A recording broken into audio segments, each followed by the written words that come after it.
I don't know. But anyway, this is how we got in the situation where we're at with the Palestinians enslaved in their own country.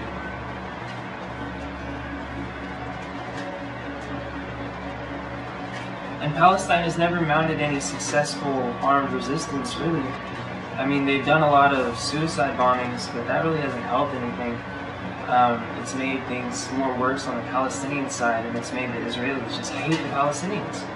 How are they going to achieve peace if they hate you? They view you as subhuman, Untermensch. It's just funny because a lot of Jews came from Germany.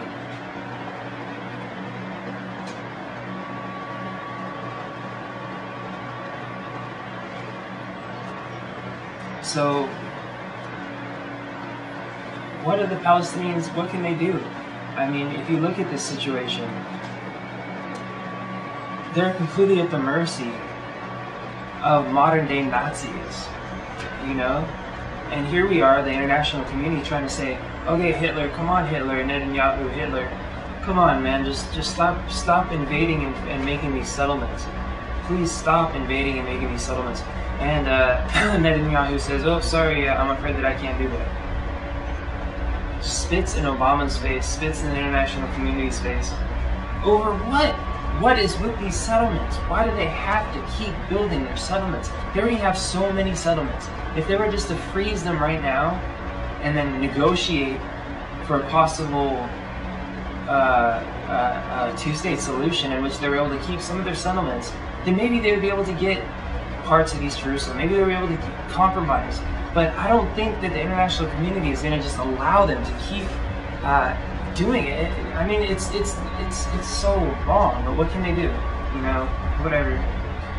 But if you look at video from these settlements, it's always, you see like big friggin' mobs of Jews with like AK-47s and Uzis and pistols running around settlements like they're friggin' like crusading on like a holy pilgrimage, like they're this holy fury like in their eyes, you know. And it's just horrible because both of them, the Israelis and the Palestinians,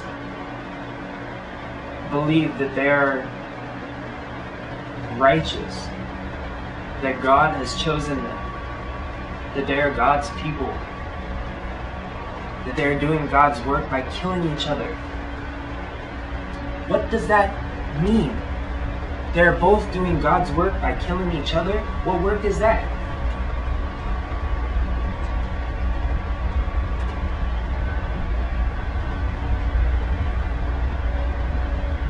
The only way that anything is ever going to get done in this situation is if they will stop killing each other. But the thing is that Israel's belief that their land is given to them by God is preventing them from creating any possible type of two-state solution. They won't give up any of their territory because they believe that God has given it to them. And in actuality, they took it for themselves, and they are God giving it to themselves.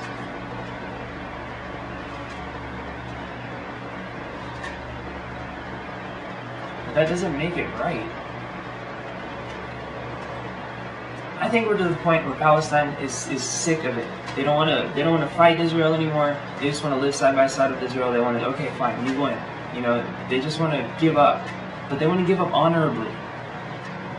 You know, they want to have their own government. They want to have freedom to move around in their own country. You know, they want to have the ability to not go to war with Israel. But Israel keeps pummeling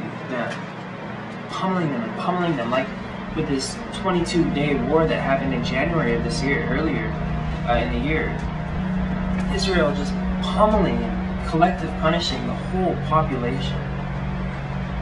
You know, it's a horrible, horrible day when you see that happening and nobody does anything about it. I'm not talking about militarily. I'm talking about diplomatically. You know, we should have been riding Israel's back back fucking, we should have been riding their ass about this.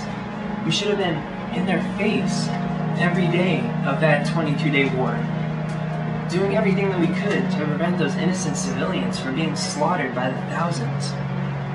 Can you imagine if you were in your nearest major city?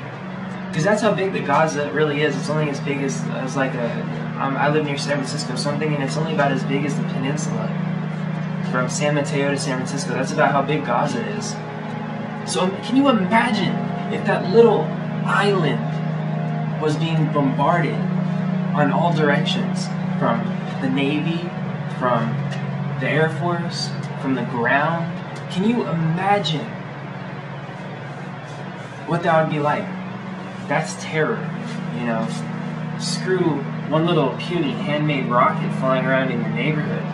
That is terror. You can't beat terror with terror. You have to put down the terror. And start using compromise, mutual respect. I mean, come on, guys. Mutual respect and compromise. The golden rule, treating other people as you wish to be treated. It's so simple. It's not hard. The hard part is to go against that golden rule, because that creates disharmony like we're seeing in the Middle East.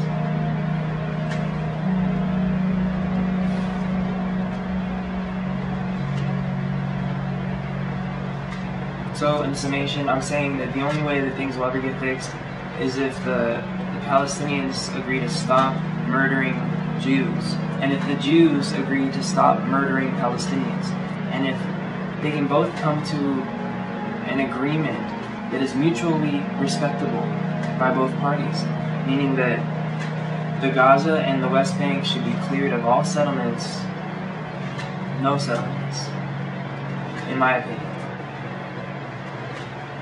I'm sure that the Palestinians feel the same. No settlements in East Jerusalem should be given back to the Palestinians. I mean, come on, guys. They invaded these guys' country. They invaded their country and took it over, and then subjected them to slavery. And now they're not even going to give them their own country. They need to give them half. You know, the West Bank and Gaza. That's doable. They can make a country out of that. But they can't make a country out of this West Bank that's sliced up in 1,000 different pieces from these settlements. I think I read there's something like 500,000 people living in settlements. That's crazy. And they're all heavily armed. Every single one of them heavily armed. Creating terror for the Palestinians.